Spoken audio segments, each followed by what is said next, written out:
Okay, remember what I told you. Be your own boss. Love yourself. Get up and dance. Level up. Level up. Level up. Level up. Level up. Level up. Level up. Level up. Level up. Level up. Level up. 5, 4, 3, 2, 1. Now. Level up. Level up. Level up. Level up. Level up. Level up. Level up. Level up. Level up. Level up. All this yummy, so yummy. All this stuff so yummy. Know you want this yummy. Yummy. All level up. Level up. Level up. Level up. Level up. Level up. Level up. Level up. Level up. All this yummy, so yummy. All this stuff so yummy. Know you want this yummy. Yummy. All in your tummy. Woo! Welcome to Take Center Stage. My name is Marissa. I am your host, and my co-host is Robin Hughes of Robin Hughes and Associates Magazine and Small Business Administration and Certification. So we're so excited to be here. Oh my God! Yes, we are. Yes, we are. And we're bringing in Terrell Drake with us today, and she's going to share some information about what she does. She is a contributing writer for our Hughes and Associates magazine, and we are so glad to have you with us this morning, Terrell. Thank you. Awesome. Thank you for having me. Good morning, everyone. As Robin had mentioned, my name is Terrell Drake, so I am definitely very ecstatic to be a part of today's show and give you guys a little bit of more information and insight as far as what I do here in the Dallas-Fort Worth Metroplex. All right. So this month is the month of February, which is the month of love. And as those folks know us who follow us on Facebook and YouTube, we speak all things leadership and organizational development in this particular session. And our focus this month is on the heart of the leader. A heart filled with love, leader impact, connectivity, generosity, appreciation, gratitude, attitude, love of self and others, and walking in a place of forgiveness. What we call in IO psychology, we call that leader-member exchange, the leader impact, and how the leader serves from a heart and, a place of really developing its people. And so we kind of talk about that, and then we go right on into our guests and what they do and how folks in our audience can connect and work with them. So Terrell, I'm going to put you on the spot. So I always say, whether we're doing it formally or informally, we're always in a leadership capacity because people are always watching us, whether they tell us they're watching us or not. They're always watching us to see how we respond and how we show up in life. And so what would be like, if you're thinking about the heart of a leader, what makes your heart beat as a leader in your industry? I would definitely say my heartbeat as a leader has to be in the form of empowerment and also pouring back into other individuals. The old saying says, you can't lead before you follow. So I feel like some of the best leaders definitely come from being in a space where they definitely follow, and they had the mentality and they had the discipline to be able to take in as much information, whether that be some criticism and some of it to be in the aspect of becoming more, I would say basically improving within their skill sets, within their industries, and just growing themselves within first before kind of like embarking upon the leadership platform.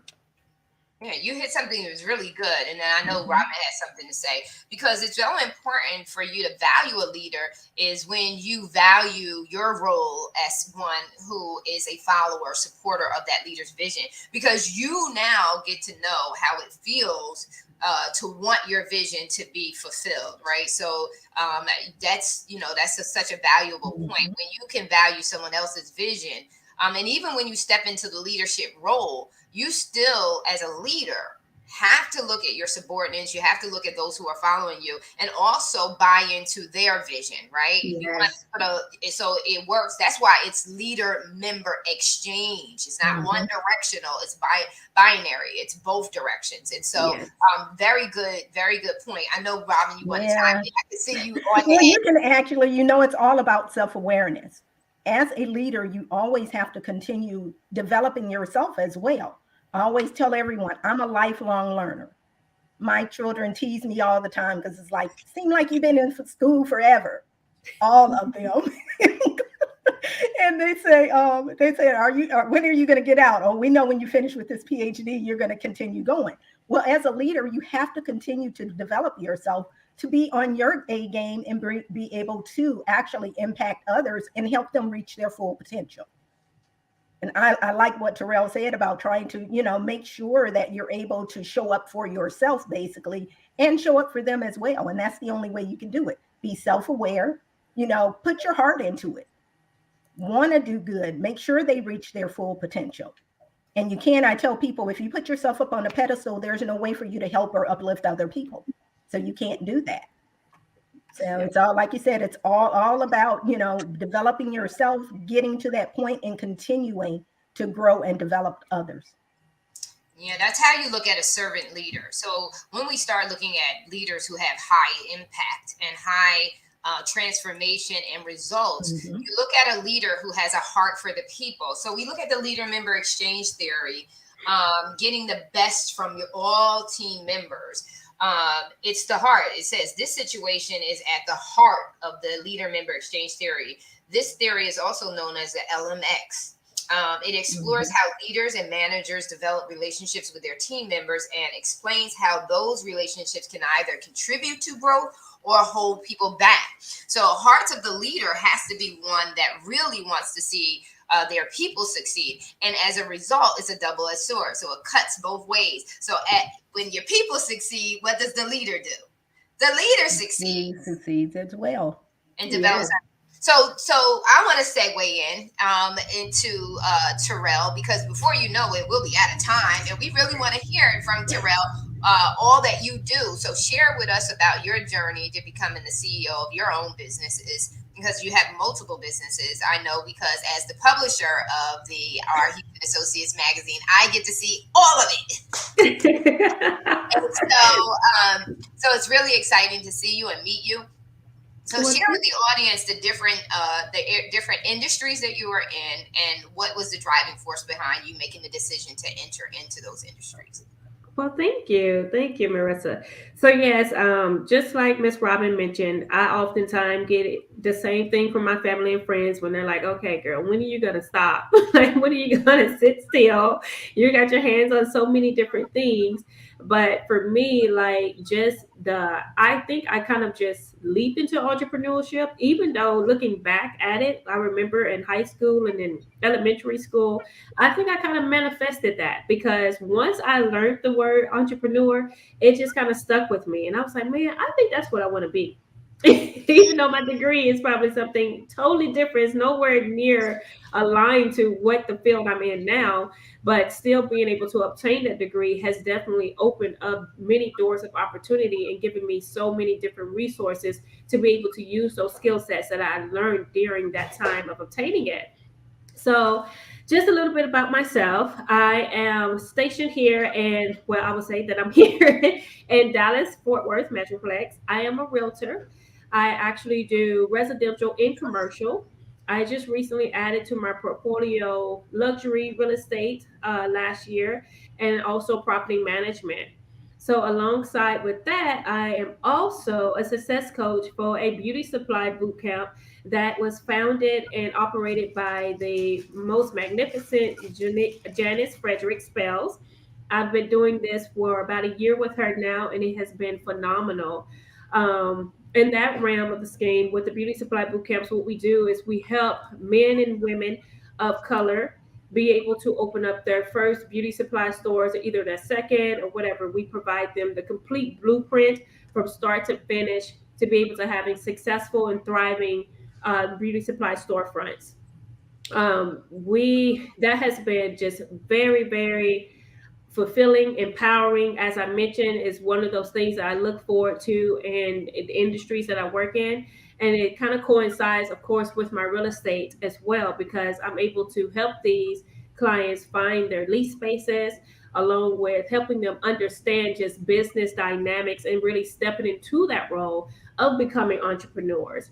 So that's why I said the pouring over and the empowering another individual just makes the role of being an entrepreneur so much more fulfilling for me. And when it comes to my real estate component, I'm also introduced to so many other avenues when it comes down to, once again, helping the average consumer really learn about how to properly invest, and how, when you're going about purchasing real estate, how is such a good long-term financial step for you in the future. Whether that be in the form of having residual income, if you're going investment purposes, or if it's just something that you want to have alongside your retirement portfolio, because many of us may have children, we may have jobs where we know that our retirement portfolio and the job may not be able to cover our expense when we get there. So teaching them the ins and outs about owning real estate and how that really will set them up at an advantage later on in life is my key to being a real estate agent. The commercial aspect of it is definitely a little bit different. It's a little bit more, what I would say, a headache, because there's so many numbers involved. But learning about that has been just it has just really opened up my eyes to really seeing like how the dynamics of just economics really work on that other end, and being able to show business owners like how these numbers will impact them in the long run when it comes down to their projections, to their operations. It's just so phenomenal. And so I'm able to take all of that information and definitely implement it in my personal life and my private life, and be able to also help, my friends and my family and my colleagues as well. So it's very fulfilling. It's very phenomenal. I'm just so pleased with, being able to be blessed on these platforms, and being able to just give the information and help so many people achieve goals and dreams that they probably didn't think that they could. Because I too was once one of those individuals. I didn't have the best background when it comes down to, getting into these elements, but with the drive, with the push, with the motivation, I remain disciplined, I remain focused. And ultimately, it's hard for anyone to tell me that I can't, because that doesn't exist in my vocabulary. That's not in your vocabulary at all. Yes, it's definitely not. And she's being modest. Yeah, she's being modest as well. Terrell is being modest. She starts out young. How old is Caleb now? Oh, Caleb's 11. And she's already starting to get him grounded in what he needs to do, and has his account, and she's working with him as well. So he is also my other little to make sure of that. Yes, he is definitely he's walking in his mommy's footsteps, and I guess he can't help it because he's always around me. Like, he's even on the other side of my desk right now while I'm doing this. He's like in class. So he himself has like adapted to my verbiage and how I carry. Like, when I go and meet clients, it's like he's just a secondary little assistant there, and it has like really molded him and motivated him into also thinking about entrepreneurial realms. And he comes to me, he's like, "Mom, I want to start up a tutoring business," or "Mom, I want to learn about this coding thing," or "Mom," I'm like, "Okay, let's make it happen. We can definitely make that happen." And so that's really so fulfilling, because he sees it. And that's, I think, with a parent-child dynamic, for the child to really get prepared and really know that it's possible, is to see that from their parent. And so being able to really show that to him, and not having that same luxury when I was growing up, because there's not really any entrepreneurs in my family, but for some reason, I'm like, I have to change that dynamic. I don't want the generations after me to feel like you just go to college, you just get a job, and then that's it. Not saying there's nothing wrong with that, but there is so much more. There is definitely so much more to it. And I really enjoy that. And that also brings me to the point that my husband and I also just recently launched our business. It's residential remodeling services. So we offer that here in the Dallas-Fort Worth Metroplex as well. So that's why I said I'm kind of like the Jill of all trades, where my hands are kind of like in everything. My mind is always going. My gears are constantly turning. I'm the one that constantly has a little notebook or either my cell phone, and I see something, I'm like, you know what, let me jot that down, because that might be a good business endeavor. Let me see how that can work. It's called building an empire, right? Exactly. So everything connects. Yes. There is not one thing that you said that does not connect to itself. So you have the residential side, you have the commercial side. So you have the people side, but you have the business side, right? Yes. We're talking about renovations and building up and etc. So what people don't realize is that stop thinking in a narrow vision, think expansion, right? Because in order for you to really, really grow, you know, once you're out there and you're very good at what you do, so people always look at numbers and how many people are viewing. Well, I can tell you, and Robin can attest to this, is that I don't look at the numbers. I look at the demand. How do people show up in transactions? Are they making deals with you? Because that's where it really counts. Because numbers aren't always true. Statistics aren't always accurate. They're not always valid. They're not always reliable. And so, you know, I always look at how many deals are you actually making when you're off screen, when you're making it, and how many people are you getting to the finish line. So one of the challenges with real estate is getting people to the finish line, right? You got to get them to the closing table. And then not only do you have to get them to the closing table, you actually have to get them to sign off on the document, exchange the keys, and then walk away, right? And then you still got to wait 3 days, right? Because it's no HGTV experience. I tell everyone, look, get that out your head. It's not all roses. It's not all roses. It's not all roses. But guess what? When you stick to it, you become a master. So you said discipline, you know, you discipline yourself, and you also said something too, your why must make you high is what I always say. You got to be driven by the value you place on your goal so that you achieve it. And you said you wanted to leave a legacy. You want to transform the upcoming generations. You want to have a long reach and an impact on the up and coming generations. You want to be that model that says, yeah, the odds are stacked against us, but we can still move forward in a great great level of success. And so that's so honoring. It almost feels like you're sitting there listening to yourself. I almost feel like you're sitting there talking to yourself and listening to yourself, because that's exactly how we feel. And that's exactly why we show up every single day. And it's exactly why, even though things get challenging, we don't give up. It's because the long life impact, the impact that leaves and stays and remains on the earth, even beyond the time that we're here. It is truly nice to actually have a voice behind the images. You know what I mean? Oh, yes. Thank you. Yes, most definitely. Yes, you definitely touch bases on some very interesting points. And that's why I tell a lot of people who definitely try to jump into the entrepreneurship realm, you have to make sure that your mindset is definitely prepared for it, because it's a huge shift. It's definitely a huge shift, and it's a huge eye opener. And sometimes you're going to get hit with some challenges. You're going to get hit with some disruptions, some disappointments, and a lot of times some discouragements. But I've come to learn that in our times of failure is our greatest teachers to success. Most people don't believe that, oh, well, I failed at this and I failed at that, therefore that's not it. This is not, you can't stop it there, because just because that method may not work, that just may be, and for me, look, God is my ultimate divine power. I believe that he's just saying, hey, you got to go this route, or I need to take you through this journey to get to there. That just wasn't the journey I had set for you at that time.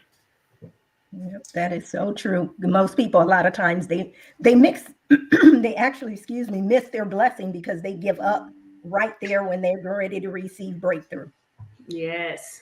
And that's what happens with a lot of people. They give up right when they're there. And like you said, they're thinking, oh no, maybe this wasn't meant to be. When it was just that you were supposed to learn some lessons from that, and you can't learn it until you walk that path. Yeah. Until you walk that path. I was super excited when she was in my July issue. She actually Terrell talked about building an empire. That's what her article was actually about, and that was the title of her article. Yeah. Her article, so. Since you mentioned having her featured, let's bring her cover up. Well, thank you. It is amazing. The R. Hughes and Associates magazine. Folks, you can subscribe to the R. Hughes magazine. It features Robin focuses in the R. Hughes and Associates magazine. She focuses on basic HR and HR and business consulting, your small business certification. So as everyone knows that follows us, we are always talking about stop leaving money on the table. Start get certified as a minority business enterprise, a woman business enterprise, a woman-owned small business, and a disadvantaged business enterprise. And if you're a veteran, also tap into that, because guess what? In every one of those certifications, there is money on the table for small business owners to be able to make more money, for you to grow your revenues. That's what you're in business for. I tell everybody, use my magazine. This is our magazine. This is a tool. This is for you. I want to empower you. I want you to get exposure for your business, or as a lot of us are serial entrepreneurs, our businesses, because we want to be able to reach people. Your network is your net worth. We have so many networks within the Own It Publishing family with all of the collaborations and everything. It's just mind blowing. When we start going back and looking at how many people we have access to, subscribers and followers and everything, it was just mind blowing for all of us, because we didn't even realize it until Marissa says, no, you have to start looking at this. And when she told me that, I was like, wow, I hadn't even thought about it. So that's something we need to look at, because every one of those networks, we might be able to tap into other clients and then also be able to help, because it's not always about who can help you, it's about what you can do for others. And that's what I usually focus on first. What can I do to help you? And then we collaborate and help one another. Or make those referrals that's necessary. I had someone that does the MBE certification. She actually does the investigation, and she works for a utility company here in Texas. And she told me, I said that when she was interviewing me, and she says, oh goodness, it sounds like I'm talking to myself. She said, when you get around like-minded, that's what I was telling you. It's funny when you get around like-minded individuals, because when she would call me about stuff, and it would be like, she just kind of laughed at me. I said, yeah, it's funny how sometimes people can say things that you've been saying all along or thinking, and then to hear someone else saying that, and it's almost like, dang, have they been around me, or have this? It's just mind blowing. And she said that she couldn't utilize the service, but she made the connection to where she referred them to someone else, and they actually ended up getting business from that corporation. Wow. Yes. We were just mentioning the other day in the Beauty Supply Bootcamp group that I'm a part of, that collaboration trumps competition, because it's enough at the table for us all to eat. Yes. And trust and believe, if you get someone there that's hungry enough, such as myself, I'm going to eat either with or without you. It's just a matter of time of when I'm going to get to it. So it's better to go ahead and collaborate so we can grow the table to continue to feed more. My point exactly. And when we get to that place, of that level of understanding, that's where you're at that self-actualization, because it's not competition. It's actually Maslow's hierarchy of needs talks about self-actualization in the sense that you are no longer confound. Every chain, every negative or adverse mindset that you have, self-view, all of that gets canceled at the level of self-actualization, because you come into the fullness of who you are, not perfect, but knowing that you are content with who you are. You're not worried about you embrace the good, the bad, the ugly, and indifferent about yourself. And your drive is to improve yourself. So we always talk about self-awareness leads to self-development. Self-development leads to self-mastery. And at that point, it is no longer competition. It is no longer a place of competing. It is a place of strategy. It is a place of being intentional and valuing every moment possible, because you understand that tomorrow's not promised, right? So you seize the moment. You take advantage of the moment. You become wise in recognizing the opportunity that's set before you. Like you said, I carry a pencil or my phone. I take notes. I write it down, because there is something that God is showing you. And if you're woke, as they say, you'll get it. You'll get it. You're woke. You're aware. Your senses are very keen. You're sensitive to the things that are happening. And we always say you're sensitive to the things of the spirit, right? Because God's trying to tell you, he said, I will make my mysteries known to you because you sought after me, because you showed yourself diligence and consistency and wanting to be there. And so, hey, Maisha, she's commenting away. There we go. All right, girl, you're here. The thing is, we have to stop dwelling in, like you said, we have to stop dwelling in the past. A lot of people get caught up because they are so concerned about what happened yesterday. And the one of the quotes that I like is, yesterday ended last night. Today is a new beginning. So we have to start fresh. You can't sit there and, can't have a pity party. Learn from the mistakes, move forward. And as a matter of fact, get to the point where you make that mistake and say, okay, if this comes up again, what do I have in place to take care of that so it doesn't happen again? Right. And I'm able to counteract that positively and be able to move forward. So you have to always remember that. There's nothing else. Yesterday ended last night. Yep. Move forward. You got to, you start from scratch if you have to. Sometimes you always have to go back and tweak stuff. Yes. I always say it's not etched in stone. You can't put something together and think, oh, yes, it's going to work. And you get in there and you notice that all kinds of things are wrong, but you won't do anything to correct it. Oh, no, I put this together. No, it's always a live document. It's something that work is in progress. Be willing to go in there and tweak and see what you need to do. Always have a mentor. Always have a coach that can help you with that. If you're the smartest one in the room everywhere you go, guess what? You're in the wrong room. Rooms. You're in the wrong rooms. I tell people that all the time because people always say, oh, you're borderline genius or you're a genius. No, I always try to make sure I surround myself with people that I can also learn from. And you cannot think a title dictates that you can't learn something from someone. Now, I'll give you this scenario. I worked with this one employer. Young lady was cleaning the offices for 5 years. Employees in the place that had been there 5 years didn't know her name. I came in, learned her name immediately. We created kind of a bond. And I said something to one of the employees and I said, oh, did you talk to Yolanda today? And they were like, Yolanda? And who is Yolanda? Yolanda down in accounting? And I said, no, I'm talking about Yolanda that cleans your office every day. And they were like, oh, I didn't even know that's what her name was. I said, you've been here 5 years and you don't even know her name? And they were like, no. So one day I got kind of sick and it wasn't anything but my allergies. So she says, you don't look good today. Are you okay? And I said, oh, just battling allergies, this, that, and the other. Well, we got to tell, and she says, well, people overlook me because one, I'm cleaning the building, not knowing that it's my business. I'm an entrepreneur. It's my business that I own the cleaning business.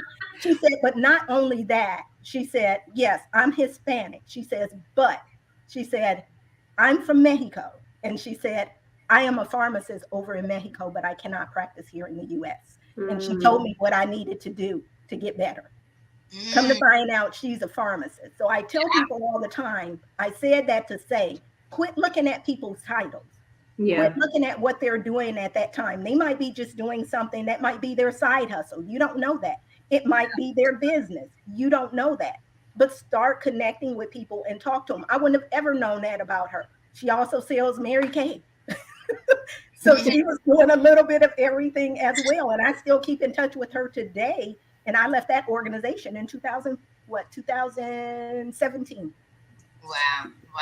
Well, I tell you what, that's what we started off this conversation with. And believe it or not, our 30 minutes is up. We started the conversation looking at the heart of the leader, right? The heart of the individual really is the individual. Because as I said, whether you want to be or not, as you keep growing up, you are leading somebody watching you. Somebody watching you, someone's admiring you, someone's listening to your advice and taking it. They're taking your advice without you even knowing that they're taking your advice. That's why you have to be very, very careful as to what you're saying, because people are listening and they're going to mimic what you say. and what you do. And so because they admire you, they look up to you, and they feel like they value what you do. So they're going to apply it to themselves. I know for me, I learned how to cook by not my mom teaching me, but watching her.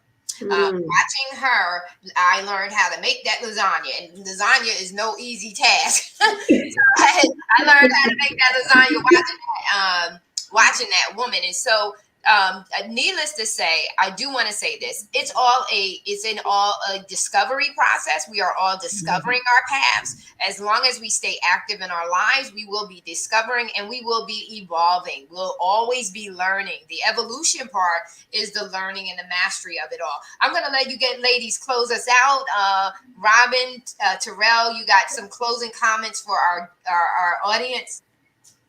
Yes, I would definitely say, I mean, we've all embarked upon a lot of monumentous advice during this morning's call. So if there's any takeaway from it, I would say remain focused and don't become so easily discouraged, especially with what we're exposed to today, because everything is so easily accessible. It's so easily to start comparing where you are to where others are. But don't let that become the foundation of what you need to be doing or what you should be doing, because that's not the case. Everybody has their own time print of when it's supposed to happen, and we all have our own individual, what I would call, portrait of what it's going to look like. So your portrait should not always look like someone else's. That's why we have our own individual our individual skill sets and what makes us unique in this world. If we were all meant to be the same, I don't think that we will look how we look. So keep that in mind. Stay empowered and always reach back down. You know, it's okay to definitely reach back down. That's the humility part of it and being an entrepreneur. I'm glad that you all definitely took the time out to tune in, and we definitely look forward to seeing so many more winners in the seasons to come. Thank you. Awesome. Yeah, and we will Robin, definitely be having you back. I'm going to kind of take a step off of what she said when it comes to trying to stop following everybody else, trying to mimic what they're doing. That is not your path. It's okay to learn some things from other people, but it's just like I used to tell people when you're praying, don't pray for someone else's things or something someone else has. I remember telling a friend a long time ago, she wanted, this guy liked her. He was married. It was almost like she was praying for the married guy. Don't pray for something that is not yours. Pray for your own, whether that be, a relationship, business, your family, what have you. Don't pray for other people's things. Pray for your own things. You want to be able to make your own mark. It's not about what someone else has done. It's okay to take some lessons from them and take some things from them to create and mold your own stuff. But always keep that in mind when you're doing that, because you want it to be authentic. You want it to be yours. You don't want it to be someone else's anyway. And then you run into copyright issues, trademark issues, other things. So you definitely don't want to do that. And people do it a lot of times. They'll go in and say, oh, I can take this and I'll change this one thing. Some people don't even change the one thing and they're trying to use it. You cannot do that. You cannot do it. So people have to remember that, make sure, and always remember another one of the biggest takeaways. Yesterday ended last night. Let's start fresh. Let's start new. Even if you got to go in, like I used to say, you fall down, mouth full of dirt, get up, go wash your mouth out, dust yourself off, and stand tall and keep stepping. With that being said, we're just going to wish you all a very wonderful weekend. We know that Valentine's Day is coming up. We're super excited. Love is in the air. Ladies, go get yourself some chocolates. If you ain't got somebody to buy them for you, get them yourself and have a funky good time. Ladies and gentlemen, we're out. Thank you so very much. Terrell, it was such a pleasure to meet you. I'm looking forward to having you back, dropping some nuggets on the tax impact of having commercial real estate. And also, just like you said, the importance of home ownership and understanding what power and position it places you in when you own your own property. So ladies and gentlemen, we're out till next time, till next week. Be blessed, stay safe, healthy. Your health is your wealth. We're out. Good night. Bye. Bye. Good day.